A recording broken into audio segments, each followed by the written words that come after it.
Hello, I'm Jeff Johnston, host of the Living Undeterred podcast. Welcome to the show today. Have an interesting conversation today planned with Chris Cavallo in the sunny state of Florida, which I just got back from. My son had a golf tournament down there, Chris, and I flew out of Palm Beach International Airport, and we were up in Stuart, Florida, playing in a college golf tournament, and he actually had his best tournament in college so far, but yeah, surprisingly, the second day it was chilly and cold, and I was dressed like I was living back in Iowa. So, but anyway, welcome to the show, and I'm very excited to talk to you today. Thank you. Yeah, I am too. I really am. Yeah, we have a lot to talk about. I mean, and for those people that follow the Living Undeterred story, they're very familiar with my story. And every so often I meet somebody that I feel has, a very similar type story, and yours is probably, out of all the stories I met, the most similar. I do have a great friendship with Steve Grant. He lost his only two sons to overdose deaths about 20 years ago, which is amazing because it wasn't a household name like it is now. Fentanyl, everyone knows about fentanyl. Back in the day, 20 years ago, overdoses, no one really knew anyone. But now there's so many of us out there. And, now I meet you about a month ago, and we're working on having Florida be a really key stop in our tour coming up in May. But you've been through some adversity, and just like Steve, you've done some heroic things, Chris. But before we get to talking about your story, maybe tell us a little bit about you, about what you're doing right now with your foundation, and maybe anything else you want to talk about before we start getting real specific in your situation. Okay. So I'm 70, going to be 71 next month. I'm from Long Island originally. And I want to state up front that I have somewhat of a voice disability. I have something called dysphonia, which is a neurological disorder, which has like spastic vocal cords. So sometimes it makes me strain my voice, so I sound very hoarse all the time, which my grandchildren are always razzing me about, making me sound like I'm 20 years older than I already am. But so I come from Northeast Long Island specifically, and I grew up in a middle-class family, and I think the stage was set right after I lost my mother at 14, and that was a devastating blow. And I found within a few months of that, I started drinking, and within 2 years, I was shooting crystal meth. So there I was at 16, shooting crystal meth. I was an athlete, and so the rest is just a monologue of what addiction, faces with most of us. But to fast track a little, in and out of institutions, detoxes for about 4 years. And back in the day, in the 70s, they didn't know how to treat addicts. They knew how to treat heroin addicts, Right. but they didn't correlate if you were on cocaine. Alcohol has always been relative to alcoholism, but cocaine, crystal meth, opioids, any of those things, they didn't. It was a mental, issue. Right. And they didn't know how to treat it, obviously. But I had gotten into very serious trouble with the law, and I ended up moving down to South Florida to get away from New York. And I met my wife-to-be, Robin, and within 24 hours of meeting her, she was living with another guy. I was staying with a potential girlfriend, and she and I were doing speed 24 hours after meeting each other at a dinner party, complete strangers. Wow. So that attraction, not just physical, it's like right. we so that continued for several years. We moved back to New York She got in trouble with the law, and it was just nonstop using. Always with alcohol being the most prevalent drug in our cocktail, but it was the cocaine and the crystal meth and the pain pills that brought us to our knees. So Robin got pregnant with our twin daughters, Stefanie and Cristina, and we were using all throughout her pregnancy, not giving any thought to something could go wrong. And so Robin delivered the twins. Everything on the surface seemed okay. The only thing that wasn't okay is that she and I were full-blown addicts. We would drop the kids off to the babysitter and say we'd be back in 2 hours and not go back for days at a time. Wow. Thank God Robin's mother happened to live in the area that we were in, and she basically compensated for our lack of parentship. And, it's interesting, Jeff, what really confused our situation and why we couldn't come to terms with being addicts is that I was very, very successful in sales. I've been in the security and investigation industry for 40 plus years. And so there we were with a several $100 a day drug habits, but still performing at a very high level, until the point where I had lost almost 50 pounds. My wife Robin used to call me the Biafra baby, and it was clear that I was dying a slow death, and she could see it in me, although we couldn't see it in her. Fortunately, someone at work had smelt alcohol on her several times and basically said, "Listen, you can't do this, but here's someone who can help you." And that was a free ticket for the both of us. We both went into treatment. This was July of 1984. What type of treatment, Chris? We went into drug treatment. Then back then, and up until probably a year or two ago, it's a 28-day program. Is what was really prevalent back in the 80s. So we embraced the 12-step fellowship. We were attracted to Narcotics Anonymous, and we were fully engaged.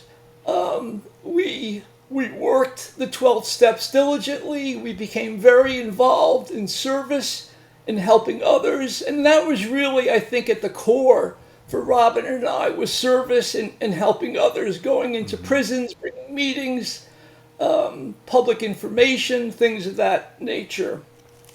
So things went very well for a very long time, and we lived a great life. The girls grew up having horses, living near a ranch. Davie is a Western community, so it's not unusual to see a horse being tied to a local retail store in town. Not so much today, but back in the days it was, when the town had not, blossomed as such. Robin ended up having hemorrhoid surgery. This was in her 17th year, our 17th year of recovery. And the doctor fully disclosed, doctor knew that she was an addict. And the pain was horrific. You could see she was in terrible pain. And the doctor prescribed Percocet, an opioid. Sure. Yeah. And Jeff, that one pill, I could see it like it was a light switch. Changed her in one day. And this was in the 80s, right? Yes. Okay. Well, this is late 1980, 2000. Let's see. Okay. She died in 2001. Gotcha. So she was so ashamed and embarrassed about relapsing. And this is a big part of the disease, is the shame, the guilt. Right. You don't oh, you don't want to come out, you don't want to talk to others. It's a horrible feeling. I have felt those feelings. And so Robin decides, at a suggestion of a friend, that she's going to go to a clinic in St. Kitts that was sponsored by the University of Miami, and they were treating addicts with a drug called Ibogaine. Ibogaine is now being readily used throughout Europe, Mexico. It's the new miracle drug. And unfortunately, with Robin, it did not work. She was there the week of 9/11, and she called me up hysterical. She says, please, you have to get me out of here. There was no flights in and out of anywhere during that 2 or 3 day period, week period, whatever it was. And Robin and I had been separated because I think I told you previously that I just could not be around her using. I would find bags of Percocets. This had been going on for months before she finally took the step, going to get treatment. So, so she goes there, it doesn't work out. She comes back. I had a condominium. She had a condominium, which was literally a tennis ball away from each other. Right. And while she was at this therapeutic treatment facility, she meets which we thought was a licensed therapist, and he's wanting to come back to the States. And he said, listen, can you put me up for a few days until I can get myself settled? He says to her. There was no romantic involvement. I mean, we looked into it after what happened with Robin took place. And he said to her, listen, I know, and I'm repeating the conversation that he subsequently has told the police and everyone else. He offered to give her the same sensation, the same thing that the other gave, but he was going to do it with something differently. Right. So I had spoken to her the night before. We told each other, we loved each other. And the next day I get a phone call from the Aventura police. Your wife's been in an accident. They wouldn't go into details. So what happened is that he, who was an unlicensed therapist, gives her ecstasy, and she ended up having a massive stroke. And 2 days later, I had to make the choice of taking her off the machines. She was completely brain dead. Both my girls were in Tampa, going to the University of South Florida at the time. So it was nonsensical. I mean, it just didn't make sense to me that something like this could happen. Yeah, actually, since being clean for so long, and being in recovery for so long, and then having a physician who you trust, that industry to know better, it seems to me that I would be just as surprised as well. And again, that's a heart-wrenching story, because most stories that involve the death of someone aren't similar to what your story is. It's somebody doing really well, and then something happened to them, and through the trust of a physician is given something that triggered or set off the cause of events that happened to her death. Yeah. That's it's so unfortunate, because it didn't have to happen. If there was another diagnosis, another way that physician could have treated what she was going through, and then that obviously opens the door to your daughter in regards to her grief, and then what eventually happened to her. So, would you mind sharing kind of how that went with Stefanie? Yeah. So what was interesting, when Robin was on life support and we put out a message, it was like I only made 2 or 3 phone calls. When you would step off the elevator in the ICU unit she was on, there was hundreds of people that she in some way, somehow affected, meant something to. And that's the thing about those 12-step fellowships that I truly, believe in. The fellowship is there. Right. Anyway, so my Cristina wanted to come home. She was going to school at UCF. I said, no, Mom would want you to finish. I want you to finish school. And Stefanie was living with me. And Stefanie almost immediately started using. Was And she using it all? Was she using anything prior to this? I think it's interesting, Jeff, because Stefanie was always around using, but she was the one that would drive people. She was the one that would help people. She's the one that would bring, like a real caregiver. But was she Right. using? No. So, and her using went from nothing. She wasn't a drinker, didn't smoke pot. So she was immediately freebasing crack cocaine. Gee, And wow. the next 18 years, 19 years, Stefanie was in and out of detox, in and out of jails, in and out of treatment centers. There was very few times where she would be able to put together a few months of recovery. There was one period where Chrissy was working at a treatment. Chrissy, my remaining daughter, has been heavily involved in the treatment industry for many years now because of the family dynamics. And she had Stefanie come to work where she was, and Stefanie, her responsibility was to drive people back and forth from where they were living to the treatment center. She was like the shuttle. She would pick up people that were coming in for treatment at the airport.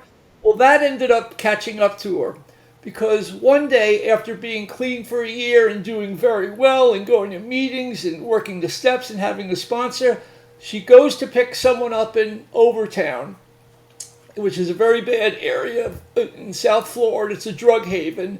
And by the time she got the person back to where she was supposed to bring her to treatment, they were both in the car using. And of course, that set off what she was most accustomed to, which was using. Right. Right. She was more comfortable using than she was not using. And it's almost like you get more familiar with being uncomfortable than comfortable.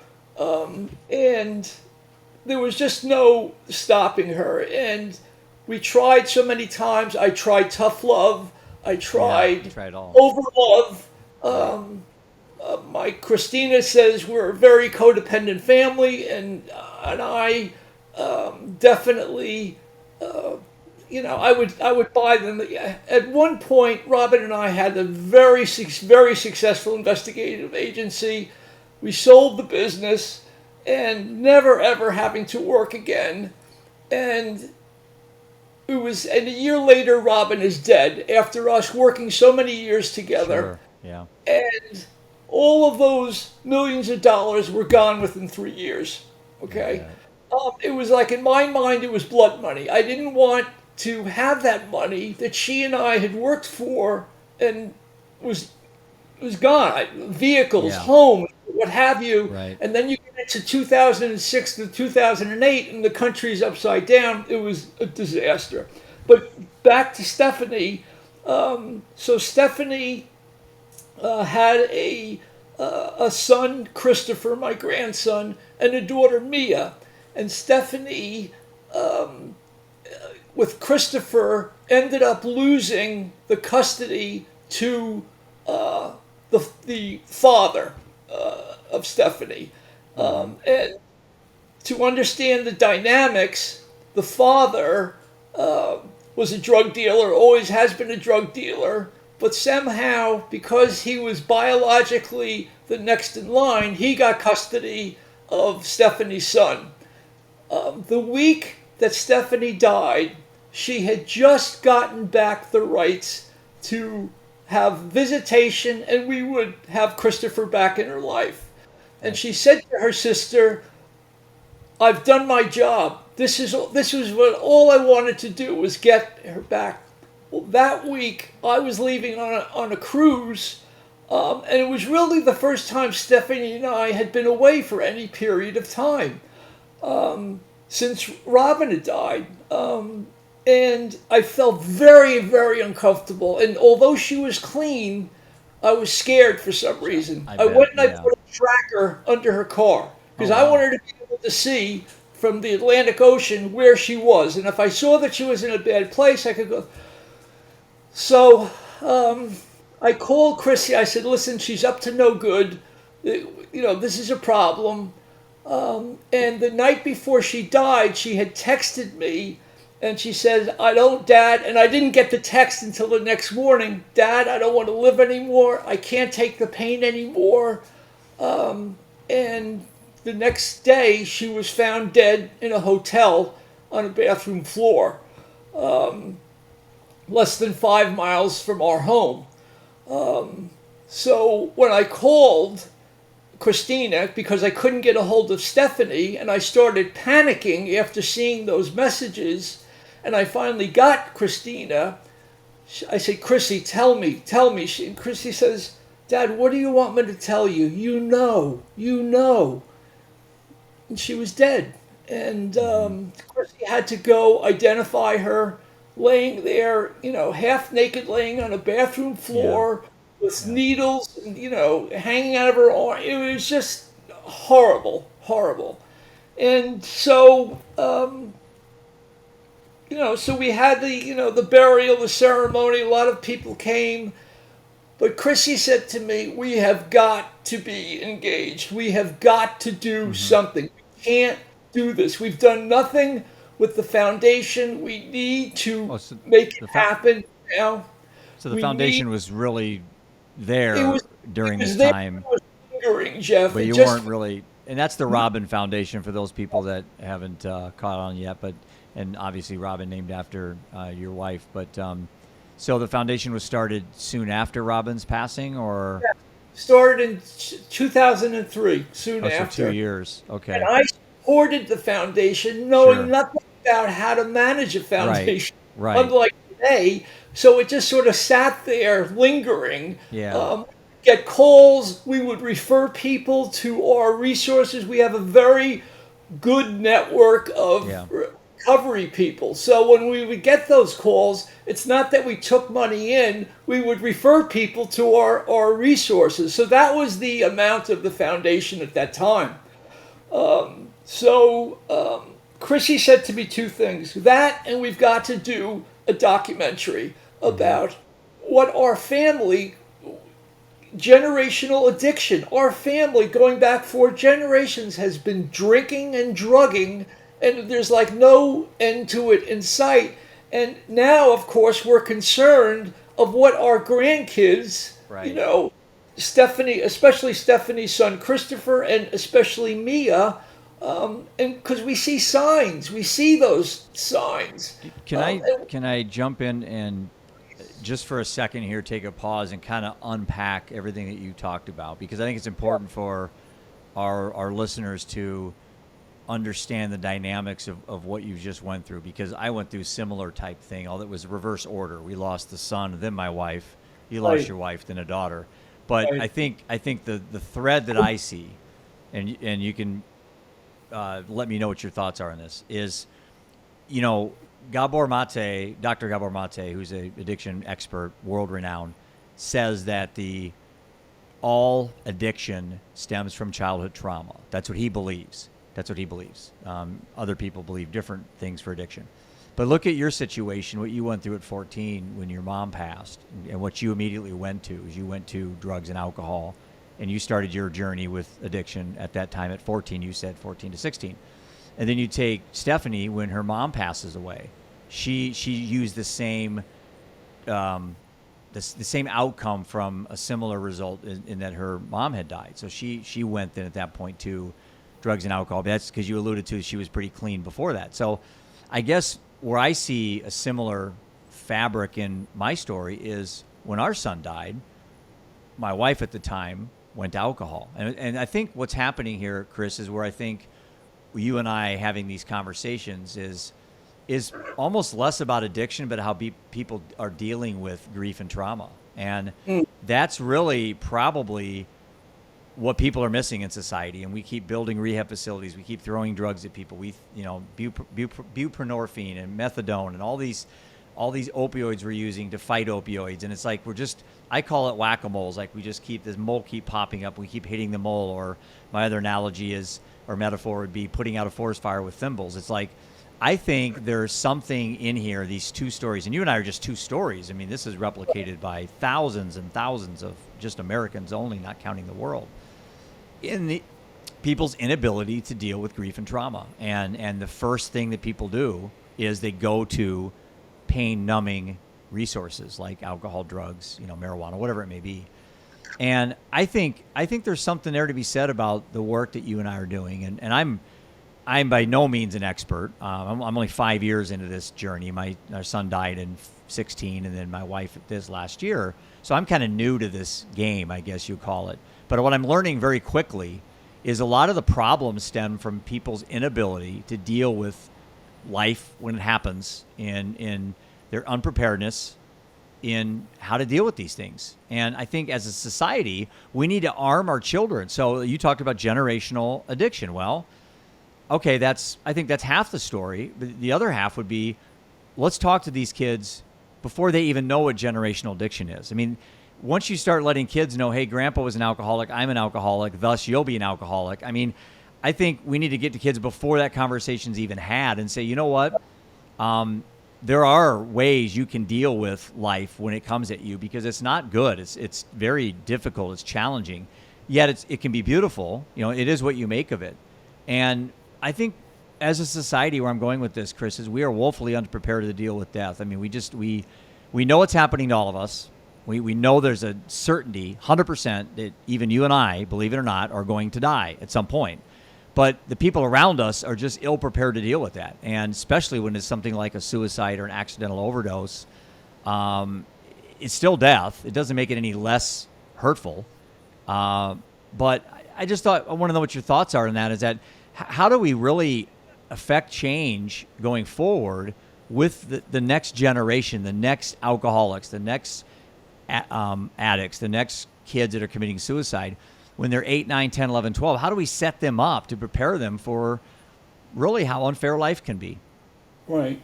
Well, not to digress, but you said about childhood trauma, and whether I intentionally or unintentionally did not disclose to you is that when my parents had been divorced, and when my mother got sick, and they knew that and I was living with my mother and my brother, who was Stephen, who was 7 years older. My father had remarried, and they didn't want me living with them, so they would send me to a school. The first school I went to, I was molested, I was raped, I was physically abused repeatedly. And How old were you, Chris? 14. It was when my right when your mom died. I could not say those words until 5 years into my recovery. I finally told my father, and he was like, he was speechless. He didn't know. Why didn't you tell me? How would a 14-year-old, I just lost my mother, and the next thing that happens to me is that I'm taken over by a kid who's 3 times the size repeatedly. So I felt that I needed to share with you based on what I appreciate you telling that story. My heart goes out to you. One of my fears, because you also hear, and you hit it right on the head, Jeff, when you said, just because there's 3-generation alcoholic doesn't mean the next generation has to follow suit. And you're spot on. By the same token, of course, Robin knew of my situation. I said, listen, if I am ever around the girls and something doesn't look right, you have got to say something. But I consciously knew, it was so programmed in my head that I was not going to be repeating that, which I have not, of course, thank God. But and she had also come from an abusive family with her stepfather. So you're right. Trauma, it's anyway. Well, I So mean, you obviously you're not the first person to. I've had 3 or 4 hour-long podcast shows with people. 2 have been female, 1 have been male. Dr. Wayne Coffey in Baltimore, Maryland, has a foundation called No More Stolen Childhoods, and I read his book, and he came out late in his, I think in his 50s or 40s, and he had been molested by, I think it was a cousin. I'll have to refresh my memory. He shares this publicly. So, but anyway, at the trial, his own mom sat behind the cousin because she was in such denial that this actually happened, that she defended not even her own child, because there's no way that he sexually molested my son. And so parents are culpable in this as well, because their inability to grasp sometimes how evil humans can be, and they're just simply in denial. And no, my heart aches for you, man, and what you're doing is just absolutely heroic. And I know you don't want to be labeled a superhero, Chris, but I tell you, the real people in our society that need to be anointed as superheroes are people like you and Wayne Coffey and Steve Grant and the people that have, Jennifer Tracy and Ann Moss Rogers and all these people I've met the last year that have dealt with suicides of kids and molestations and rapes but then again they've decided, hey, you know what, this is part of my story. I can't unwind my story, but I can certainly begin over. right, You know, I can start my story today. right, You know, and that's the hardest thing in trauma and grief, is to say, you know what, my wife died. I don't have to be captured by all those memories, the good and bad, but I can start my life over today. And right. it's hard to do. It takes a lot of practice. I'm sure you struggle daily. I do as well. And the fact that 2 grown men can sit here and share vulnerability stories in 30 minutes is proof that we all can do this, you know. Right. And it's important to do it. I feel better talking to you. I'm sure you feel better. People are going to watch this, Chris, and go, man, these guys, just these 2 guys have lost 4 people. You know, 4 people. It's astounding. It is. It is. I was on the airplane flying back, and this lady is sitting across the aisle with me, and we just started our conversation with our masks on. It was kind of hard to hear each other. And I immediately kind of go, I call it my living undeterred mode with my boys. That's when I kind of put on my hat, where I go into grieving dad, grieving, you know, husband, all this stuff. And boy, it wasn't within 5 minutes I could see the tears with her mask right here. I could see the tears in her eyes. And it hit me. Here's another example where I opened the door to vulnerability, and I could see it touching somebody. You know, I wasn't telling some motivational, you know, resilient story. I was just talking in an intimate human level. And this was all in 5 minutes.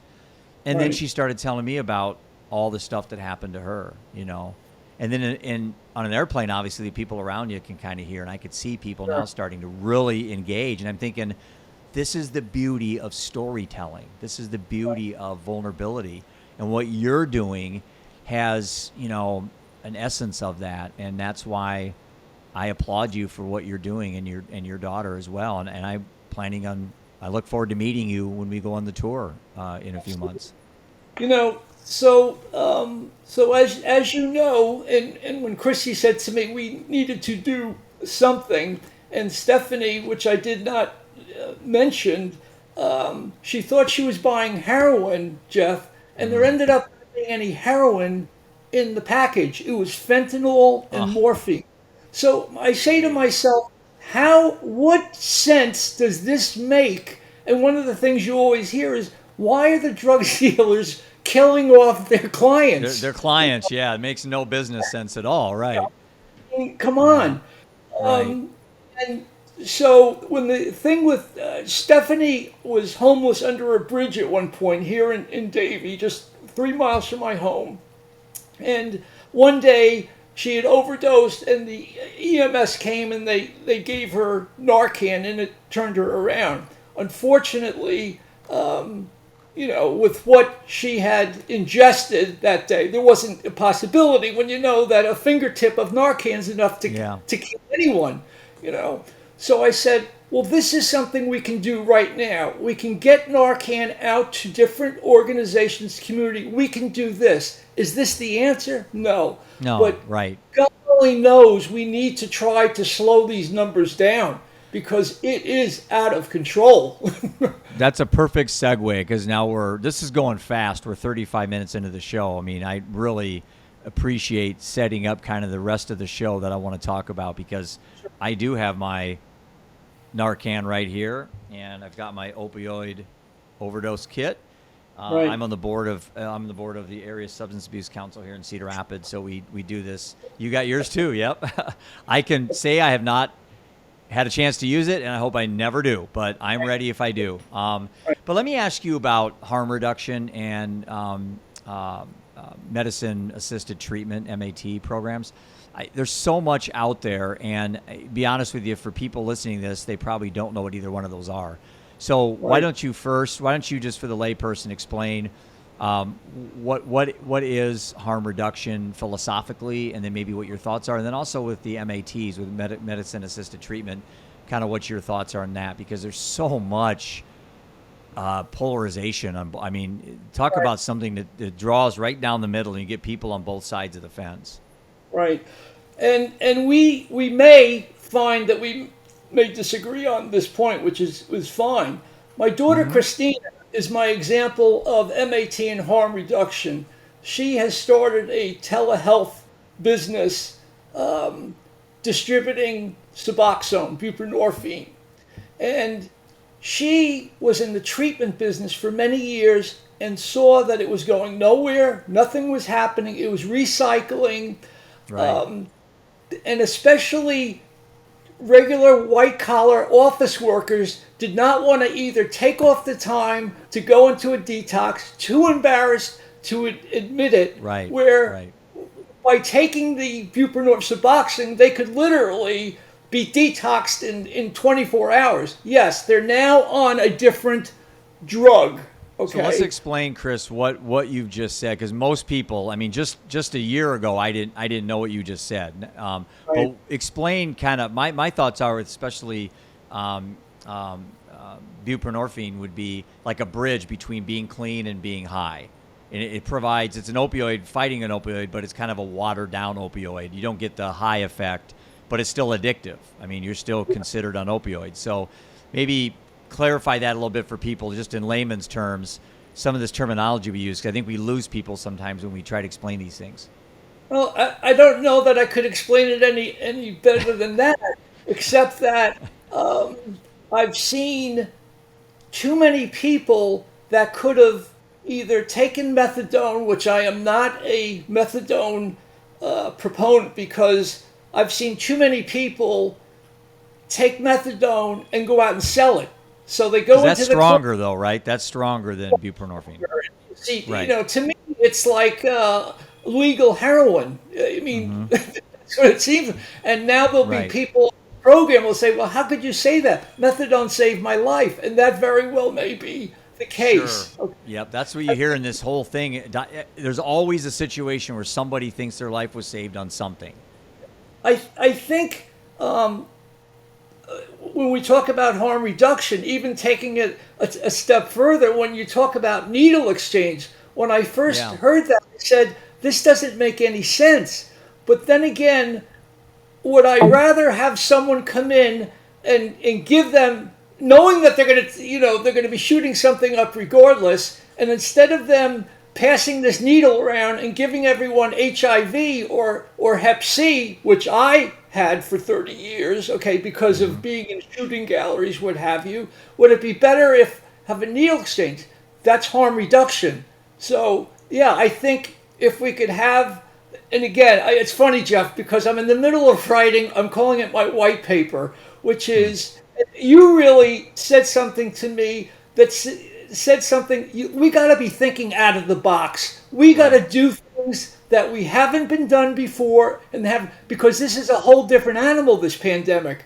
This Nothing's is something working. we haven't seen, okay? Right. So we better be thinking out of the box, So again, getting back to harm reduction, if there's a way that we can lessen, the effects of the drugs that people are taking, and it being a bridge to recovery, I'm for it.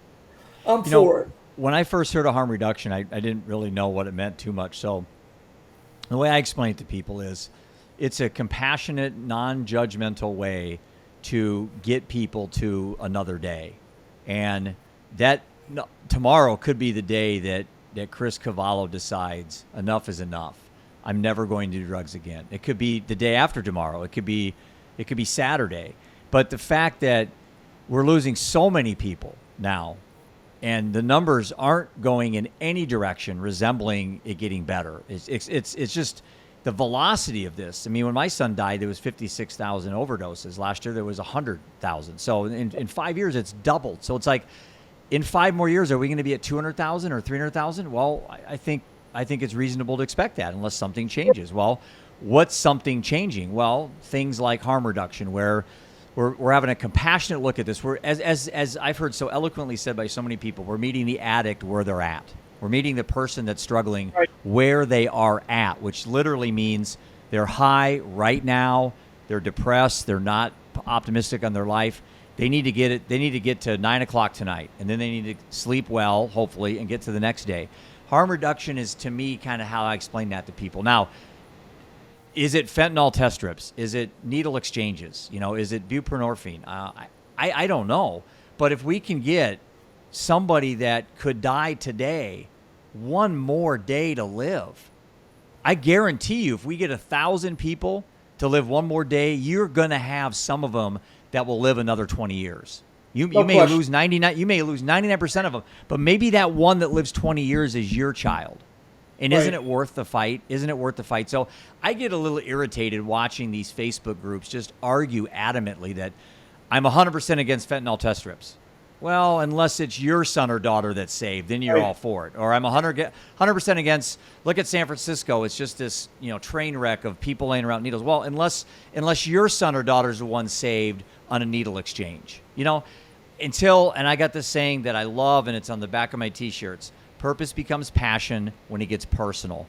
You got to say that a few times to really resonate it. And what that simply means is no one gives a shit about any of this stuff until it hits home, And then all of a sudden we're all overly passionate about something. So that's my little soapbox.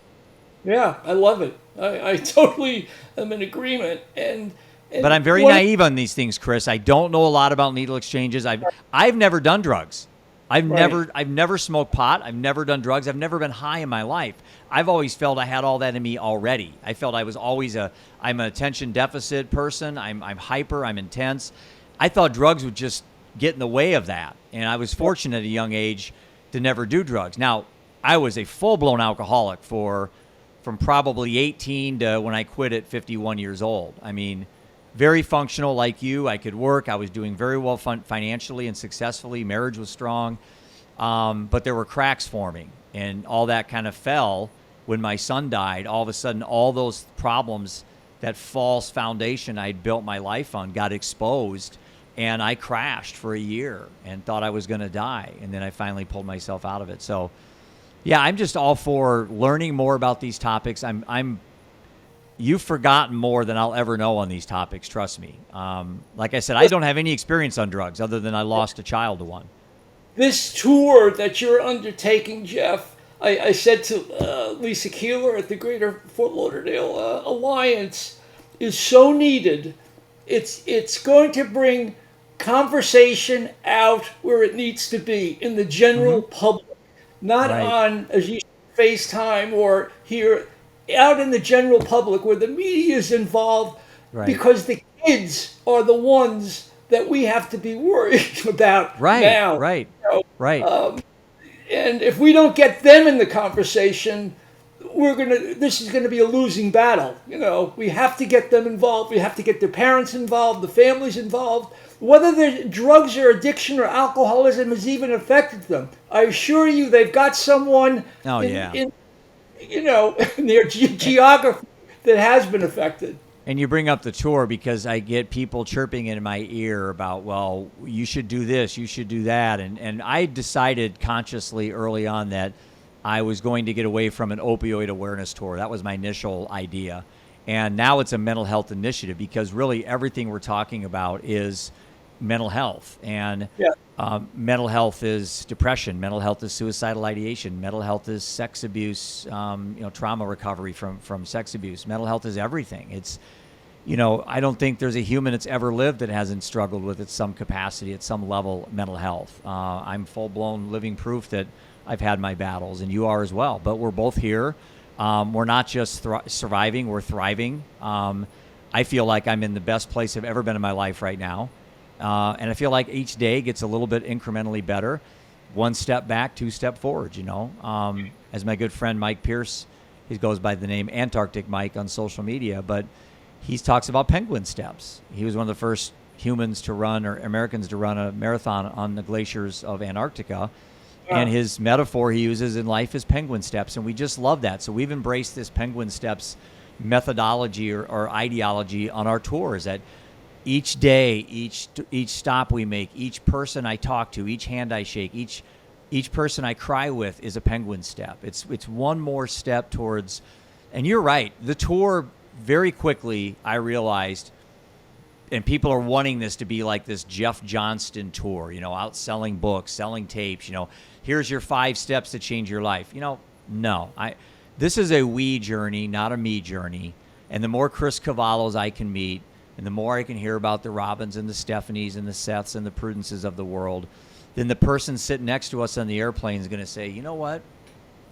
I wasn't involved in this conversation, but I was engaged, and now I'm gonna make a difference. Now I'm gonna go back. I'm gonna start a nonprofit. I'm gonna talk to my kids about these things, and that's really what the tour is all about. Is, like you said perfectly, Chris, getting people to talk together, not to tell people what to do. I am no expert, man. I mean, when I'm on the stage at the panel discussion, I'll be the least intelligent person on the stage on these topics, but I certainly have life experiences that qualify me at some level, you know.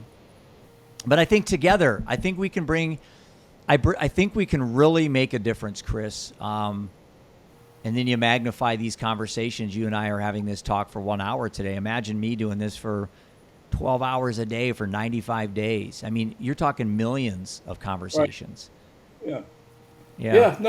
No question. I'm so excited about this for you and for us, and for the people that you're going to be visiting. I think it's going to be just incredible. So what's next? What's next for you, Chris? What are your plans on making a difference? I know you got your foundation, and maybe you can spend a few minutes on talking about what your day-to-day is like in your foundation. But what other projects or things that you're thinking of doing, to help move this needle? We are in the process, the early stages. We've been working on it for a year, but it's still the early stages of this documentary, Addiction Has No Favorites. And we're matter of fact, at the point where we're creating this trailer, and we just had a 3-minute raw, they call it a B-roll in the biz, that we were looking at just the other night. So we're hoping to tell not just our family story, but the story of what we see happening out there. Stefanie, Robin, myself are examples. But as we're talking and learning, there's 1,000 other. Matter of fact, when we brought this to my brother Stephen in New York just 2 weeks ago on my dad's 101st birthday, and he said, well, you're not the only story. And he's right. There's, as we know, there's thousands of other stories. So hopefully we can, even if we can affect one person, one family, by telling our story, by sharing our story, that's going to be important to us. But coupled with the foundation, what we're hoping for on a long-term basis, because housing for women down here, Jeff, is a big problem. Mm-hmm. And whether you agree with halfway houses or not, if my daughter Stefanie had come out of jail or prison and she didn't have a place to go to with other recovering women, she never would have made it. And in Florida, women only have a third of amount of beds as men do. So there's a tremendous need So we're hoping that when we begin our funding process, that's what we're looking to do on a long-term basis. But not just housing, because they need, when they come out of jail, Jeff, they need legal, they need employment, they need Yeah. so many different things. So, and we can't be all things to all people, but we want to be engaged in that part of the recovery process for women. So, You bring up such an important aspect of this. It just goes so uncovered by media and even conversations that people have is what do we do with people that are released from prison or jail? Seth was dead within 2 months when he got out of prison.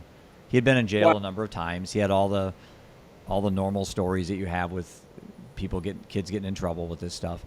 But he actually went into prison for I think it was a couple year stint, and my lawyer was so good that he got him out early.